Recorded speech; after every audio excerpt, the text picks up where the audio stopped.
ಆತ್ಮೀಯ ಬಂಧುಗಳು ಹೇಗಿದ್ದಾರೆ ಎಲ್ಲರೂ ಸ್ನೇಹಿತರೆ, ನಟಿ ನಲ್ಲ ಮೂವಿಯ ನಟಿ ಸಂಗೀತ ಕ್ರಿಶ್ ಅವರಿಗೆ ಒಂದು ಹೆಣ್ಣು ಮಗು ಆಯಿತು ಅಂತ ಕೂಡ ಕೇಳ್ಪಟ್ಟ ಸುದ್ದಿನ. ಬಟ್ ನಂತರ ಆ ಹೆಣ್ಣು ಮಗುಗೆ ಏನು ಮಾಡ್ತಾ ಇದ್ದಾರೆ ಈಗ ಆಲ್ರೆಡಿ ನೋಡಿ. ಈ ವಿಷಯ ತುಂಬ ಬಹಳ ಹಳೆಯದು, ಹೆಚ್ಚು ಕಮ್ಮಿ ಇಲ್ಲ ಅಂತಂದ್ರೂ ಕೂಡ ಒಂದು 10 ರಿಂದ 12 ವರ್ಷದ್ದು ಹಿಂದೆ ವಿಷಯ ಇದು.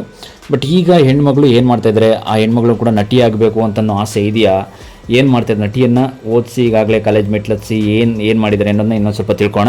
ಅದಕ್ಕೂ ಮೊದಲು ನಮ್ಮ ಚಾನಲ್ ಫಸ್ಟ್ ಟೈಮ್ ಮಾಡ್ತಾಯಿದ್ದೀವಿ, ದಯವಿಟ್ಟು ಸಬ್ಸ್ಕ್ರೈಬ್ ಮಾಡಿ ನೋಡಿ. ಫೇಸ್ಬುಕ್ ಪೇಜ್ ಕೂಡ ಫಾಲೋ ಮಾಡಿ. ನಿಮಗೇನಿಸುತ್ತೆ ನಟಿ ಬಗ್ಗೆ ಮತ್ತು ಅವ್ರ ಮಗಳು ಕೂಡ ಸಿನಿಮಾ ಇಂಡಸ್ಟ್ರಿಗೆ ಬರಬೇಕು, ಚಿತ್ರಗಳನ್ನು ಮಾಡಬೇಕು ಅಂತಕ್ಕಂಥದ್ದು ಅನಿಸೋದಾದರೆ ನಿಮಗೇನಿಸುತ್ತೆ ಕೂಡ ಕಾಮೆಂಟ್ ಮಾಡಿ. ನೋಡಿ, ಕಿಚ್ಚ ಸುದೀಪ್ ಅವರ ಒಂದು ನಾಯಕ ನಟನಾಗುವ ನಲ್ಲ ಚಿತ್ರದಲ್ಲಿ ತುಂಬ ಫೇಮಸ್ ಆಗಿರ್ತಾರೆ ನಟಿ ಸಂಗೀತ ಅವರು. ಈಗ ಹೆಣ್ಣು ಮಗುವಿಗೆ ತಾಯಿಯಾಗಿದ್ದಾರೆ. ಮೊದಲೇ ಇದು ವಿಷಯ ನಿಮ್ಗೆ ಗೊತ್ತಿರ್ಬೋದು, ಎಷ್ಟೋ ಜನಕ್ಕೆ ಗೊತ್ತಿಲ್ಲದೆ ಇರ್ಬೋದು. ನೋಡಿ, ಚೆನ್ನೈನ ಖಾಸಗಿ ಆಸ್ಪತ್ರೆಯಲ್ಲಿ ಡಿಸೆಂಬರ್ 3ರಂದು ಸಂಗೀತ ಒಂದು ಹೆಣ್ಣು ಮಗುವಿಗೆ ಜನ್ಮವನ್ನು ನೀಡ್ತಾರೆ. ಅದುವರೆಗೆ ಒಂದು ಚೊಚ್ಚಲ ಹೆರಿಗೆ ಟೈಮ್ ಹೆರಿಗೆ ಟೈಮ್ ಆಗಿತ್ತು. ಆ ಬಗ್ಗೆ ಪ್ರೇಮಲೋಕ ಅನ್ನೋ ಬೆಡಗಿ ಖುಷ್ಬು ಕೂಡ ಟ್ವೀಟಿಸಿದ್ರಂತೆ ಆ ಟೈಮಲ್ಲಿ. ಹಾಯ್ ಕ್ರಿಶ್, ಸಂಗೀತ ಕಂಗ್ರಾಟ್ಸ್ ಅಂತ ಕೂಡ ಒಂದು ಕಂಗ್ರಾಟ್ಸ್ ಅಂತ ಒಂದು ವಿಶ್ ಮಾಡಿದ್ರಂತೆ ಅಷ್ಟೇ ಅಂತೆ ಖುಷ್ಬು ಅವರು. ನೀವು ನೋಡಿರ್ತೀರ ಖುಷ್ಬು ಅಂತಕ್ಕಂಥ ನಟಿಯನ್ನು. ನಿಮ್ಮ ಕುಟುಂಬದಲ್ಲಿ ಮತ್ತಷ್ಟು ಸಂತೋಷ ತರಲಿ ಅಂತಕ್ಕಂಥದ್ದು ತಾಯಿ ಮತ್ತು ಮಗುವಿಗೆ ಶುಭ ಕಾಮನೆಗಳು ಕೂಡ ಅಂತ ಹೇಳಿದ್ರಂತೆ ಆ ಟೈಮಲ್ಲೇ. ನೋಡಿ, ಇನ್ನೊಂದು ಏನಂತಂದರೆ, ತಮಿಳಿನ ಪಿತಾಮಗನ್ ಹಾಗೂ ತೆಲುಗಿನ ಖಡ್ಗಮ್ ಅನ್ನೋ ಚಿತ್ರಗಳಲ್ಲಿ ಸಂಗೀತ ಅಭಿನಯದ ಗಮನಾರ್ಹ ಚಿತ್ರಗಳು ಈಗ ಸದ್ಯಕ್ಕೆ ಬರ್ತಾ ಇರ್ತಕ್ಕಂಥದ್ದು. ನೋಡಿ, ಉದಯೋನ್ಮುಖ ಗಾಯಕ ಕ್ರಿಶ್ ಅವರನ್ನು ಪ್ರೀತಿಸಿ ಫೆಬ್ರವರಿ 1, 2009ರಲ್ಲಿ ಅವರ ಒಂದು ಕೈ ಹಿಡಿದ್ರಂತೆ ಸಂಗೀತ. ನಂತರ ಏನಾಗುತ್ತೆ ಅಂತಂದರೆ, 90ರ ದಶಕದಲ್ಲಿ ತೆಲುಗು ಚಿತ್ರರಂಗಕ್ಕೆ ಕಾಲಿರಿಸಿದ ಸಂಗೀತ ಕಾಮಿಡಿಯನ್ ಆಲಿ ನಾಯಕತ್ವದ ಸಣ್ಣ ಬಜೆಟ್ನ ಚಿತ್ರಗಳಲ್ಲಿ ನಡೆಸಿದ ನಂತರ ಕನ್ನಡದಲ್ಲಿ ಒಂದು ವಜ್ರ ಚಿತ್ರದಲ್ಲಿ ರಾಮ್ ಕುಮಾರ್ ಅವ್ರ ಜೊತೆ ಬೆಂಗಳೂರು ಬಂದ್ ಚಿತ್ರದಲ್ಲಿ ಕೂಡ ನಟಿಸ್ತಾರೆ ಅಂತ ಕೂಡ ನೀವು ನೋಡಿರ್ಬೋದು. ನೋಡಿದರೆ ಪಿಕ್ಚರ್ ನೋಡಿದರೆ ಗೊತ್ತಾಗುತ್ತೆ. ನೋಡಿ, ಅದು ಬಿಟ್ಟರೆ ಆಗ ಅವರ ಹೆಸರು ರಸಿಕಾ ಅಂತ ಇತ್ತಂತೆ ಇದರಲ್ಲಿ, ಅಂದರೆ ಆ ಟೈಮಲ್ಲಿ. ಬಟ್ ನಂತರ ತೆಲುಗಿನ ಖಡ್ಗಮ್ ಚಿತ್ರದ ನಟನೆಯಿಂದ ಒಂದು ಮನೆ ಮಾತಾಗಿರೋದ್ರಿಂದ ಆಮೇಲೆ ಹಿಂತಿರುಗಿ ನೋಡಲಿಲ್ವಂತೆ ಅವರು. ನಮ್ಮ ತಮಿಳಿನ ಕೂಡ ವಿಕ್ರಮ್ ಸೂರ್ಯ ಮತ್ತು ತೆಲುಗಿನ ರವಿತೇಜ ಅವ್ರ ಜೊತೆ ಕೂಡ ನಟಿಸಿದಾರಂತೆ. ನೋಡಿ, ತಮಿಳಿನ ರಾಷ್ಟ್ರ ಪ್ರಶಸ್ತಿ ವಿಜೇತ ಚಿತ್ರ ಪಿತಾಮಗನ್ ಕನ್ನಡದಲ್ಲಿ ಅನಾಥರು ಅಂತಕ್ಕಂಥ ಸಿನಿಮಾದಲ್ಲಿ, ಅದು ರಿಮೇಕ್ ಆಗಿರ್ತಕ್ಕಂಥ ಸಿನಿಮಾ ಅನಾಥರು. ನೋಡಿ, ಕನ್ನಡದಲ್ಲಿ ಸುದೀಪ್ ಜೊತೆಯಲ್ಲಿ ನಲ್ಲ ಚಿತ್ರದಲ್ಲಿ ಉತ್ತಮ ಅಭಿನಯ ಮಾಡಿರ್ತಕ್ಕಂಥದ್ದು ಅದರಲ್ಲೇ ಫೇಮಸ್, ಅಂದರೆ ಅದರಲ್ಲೇ ಜಾಸ್ತಿ ನೀವು ನೋಡಿರ್ತೀರ ಅವ್ರನ್ನ. ಫೆಬ್ರವರಿ 1ರಂದು ತಿರುವಣ್ಣಾಮಲೈನ ಒಂದು ದೇವಸ್ಥಾನದಲ್ಲಿ ಇಬ್ಬರು ಕೂಡ ಒಂದು ಆಹಾರ ಬದಲಿಸಿಕೊಳ್ಳುವ ಒಂದು ಮೂಲಕ ದಾಂಪತ್ಯ ಜೀವನಕ್ಕೆ ಕಾಲಿಡ್ತಾರೆ. ಹೇಗೆಂತಂದರೆ ಗಂಡ ಹೆಂಡತಿ ಇಬ್ಬರು ಕೂಡ, ನೀವು ಲಾಸ್ಟ್ ಟೈಮಲ್ಲಿ ಒಂದು ಎಪಿಸೋಡ್ ಅಪ್ಲೋಡ್ ಮಾಡಿದ್ದೆ, ಇವರ ಗಂಡ ಹೆಂಡತಿ ಜೀವನ ಬದುಕು ಹೇಗಿತ್ತು, ಹಿಂದೆ ಹೇಗಿದೆ, ಅದೆಲ್ಲ ಕೂಡ ನಾನು ಹೇಳಿದ್ದೆ ಲಾಸ್ಟ್ ಟೈಮಲ್ಲೇ. ಬಟ್ ಏನಂತಂದರೆ, ಸಂಗೀತ ಅವರು ಒಂದು ಫಸ್ಟ್ ಮೊದಲು ಮದುವೆ ಆದಮೇಲೆ ತುಂಬಾ ಕಷ್ಟಪಟ್ಟರಂತೆ. ನಂತರ ನಾವು ತುಂಬಾ ಮದುವೆ ಆದ ನಂತರ 2 ವರ್ಷ ಸತತ ತುಂಬ ಕಷ್ಟಪಟ್ಟು ಮೇಲೆ ಬಂದು.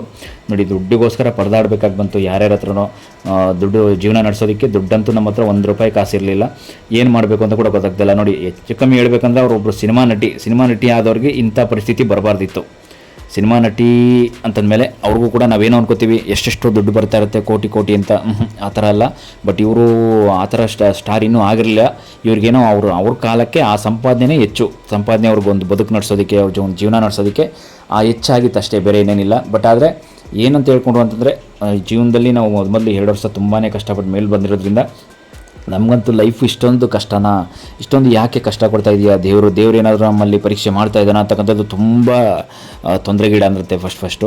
ನಂತರ ಗೆದ್ದು ಮೇಲೆ ಬಂದ್ರಂತೆ. ಒಬ್ರಿಗೊಬ್ಬರು ಗಂಡ ಹೆಂಡತಿ ಅಂತಕ್ಕಂಥದ್ದು, ಸಂಸಾರ ಅಂತಕ್ಕಂಥದ್ದು, ಕಷ್ಟ ಅಂತಕ್ಕಂಥದ್ದು ಎಲ್ರಿಗೂ ಇದ್ದೇ ಇರುತ್ತೆ ಅಂತಕ್ಕಂಥದ್ದು ಅದು ಅರ್ಥ ಮಾಡಿಕೊಂಡು ಒಬ್ರಿಗೊಬ್ರು ಕಷ್ಟಪಟ್ಟು ಮೇಲೆ ಬಂದ್ರಂತೆ.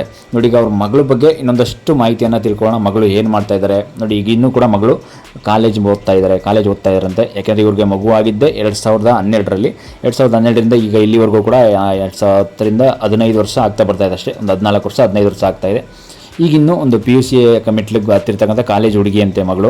ಬಟ್ ಆದರೂ ಕೂಡ ಅವರು ಕೂಡ ಸಿನಿಮಾ ಆರ್ಟಿಸ್ಟ್ ಮಾಡಬೇಕು ಅಂತ ಕೂಡ ಅವರೊಂದು ಆಸೆ ಅಂತೆ. ಸಿನಿಮಾ ಆರ್ಟಿಸ್ಟಾಗಿ, ನಾಯಕಿ ನಟಿಯಾಗಿ ಕೂಡ ಒಂದು ಮುಖ್ಯ ಪಾತ್ರದಲ್ಲಿ ಕಾಣಿಸ್ಕೊಬೇಕು ಅವರು ಕೂಡ ಮಗಳು ಅಂತಕ್ಕಂಥದ್ದು ಅವರ ಅಭಿಪ್ರಾಯ. ಬಟ್ ಏನಂದರೆ, ಮಗಳು ಫೋಟೋ ಕೂಡ ಇನ್ನೂ ಅವ್ರು ಹಂಚ್ಕೊಂಡಿಲ್ಲ. ಬಟ್ ಇದು ಚಿಕ್ಕ ವಯಸ್ಸಲ್ಲಿ ತೆಗೆದಿರ್ತಕ್ಕಂಥ ಒಂದು ಫೋಟೋ ಅಷ್ಟೇ. ಆದರೆ ನಂತರ ಮಗಳು ಕೂಡ ಈಗ ಸಿನಿಮಾ ನಟಿಯಾಗಿ ಬರ್ತಾರೆ ಅನ್ನೋದು ನಿಮಗೆ ಎಷ್ಟು ಅಭಿಪ್ರಾಯ ಇದೆ ಕಾಮೆಂಟ್ ಮಾಡಿ. ಯಾಕೆ ಅಂತಂದರೆ, ಮಗಳು ಈಗ ನಮ್ಮ ಕನ್ನಡ ಇಂಡಸ್ಟ್ರಿಯಲ್ಲಿ ನೀವು ನೋಡಿ, ಅವರ ಮಗಳು ಕೂಡ ಎಷ್ಟು ಅವರವ್ರ ಮಕ್ಕಳೇ ಸಿನಿಮಾ ಇಂಡಸ್ಟ್ರಿಯಲ್ಲಿ ನಟಿಯರಾಗೋಕ್ಕೆ ಮುಂದೆ ಬರ್ತಾ ಇದ್ದಾರೆ. ಕೆಲವೊಂದಷ್ಟು ನಟಿಯರಾಗೋಕ್ಕೆ ಆಗ್ತಾಯಿಲ್ಲ, ಕೆಲವು ಆಗ್ತಾಯಿದ್ದಾರೆ ಅಷ್ಟೇ, ಇಲ್ಲ ಅಂತಲ್ಲ. ಆದರೆ ಕೆಲವೊಂದು ಈಗ ನೋಡಿ, ರವಿಚಂದ್ರನ್ ಸರ್ ಮಕ್ಕಳು ಕೂಡ ಸಿನಿಮಾ ನಟರಾಗೋಕ್ಕೆ ಬಂದಿದ್ದಾರೆ. ಬಟ್ ಆಗ್ತಾಯಿಲ್ಲ, ಏಕೆಂದರೆ ಅವರವರು ಇರ್ತಕ್ಕಂಥ ಟ್ಯಾಲೆಂಟ್ ಮೇಲೆ ಹೋಗ್ತಾ ಇದೆ ಸಿನಿಮಾ ಅಂತಕ್ಕಂಥದ್ದು. ನೀವು ನೋಡಿರ್ಬೋದು, ಎಷ್ಟೋ ಜನ ಇವತ್ತು ಅವರವ್ರ ಸಿನಿಮಾದಲ್ಲಿ ಟ್ಯಾಲೆಂಟೇ ಇರಲ್ಲ, ಏನಂದ್ರೆ ಏನೂ ಇಲ್ಲ. ಆಮೇಲೆ ನೋಡಿ, ಟ್ಯಾಲೆಂಟ್ ಅಂತಕ್ಕಂಥದ್ದು ನಮಗೆ ಬೆಳೀತಾ ಬೆಳೀತಾ ನಾವು ಟ್ಯಾಲೆಂಟ್ ಬೆಳೆಸ್ಕೊಳ್ಳಿಲ್ಲ, ನಾವು ಕೆಲವ್ರನ್ನ ತುಳಿದು ಮೇಲೆ ಬರಲಿಲ್ಲ ಅಂದರೆ ಗೆಲ್ಲೋದಕ್ಕಾಗಲ್ಲ. ಕೆಲವ್ರನ್ನ ಎಷ್ಟೋ ಜನನ ತುಳಿದು ಮೇಲೆ ಬರಬೇಕಾಗುತ್ತೆ, ಎಷ್ಟೋ ಜನನ ಬೆಳೆದು ಮೆಟ್ಟಿ ನಿಲ್ಲಬೇಕಾಗುತ್ತೆ.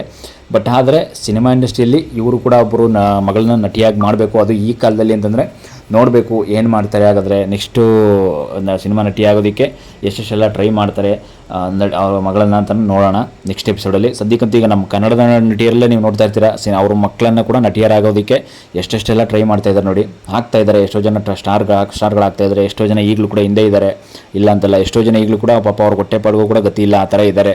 ಯಾಕೆಂದರೆ ನೋಡಬೇಕು ಮುಂದಿನ ಎಪಿಸೋಡಲ್ಲಿ ಇವ್ರ ಬಗ್ಗೆ ಆಳವಾದ ಒಂದು ಮಾಹಿತಿಯನ್ನು ನೋಡಬೇಕು.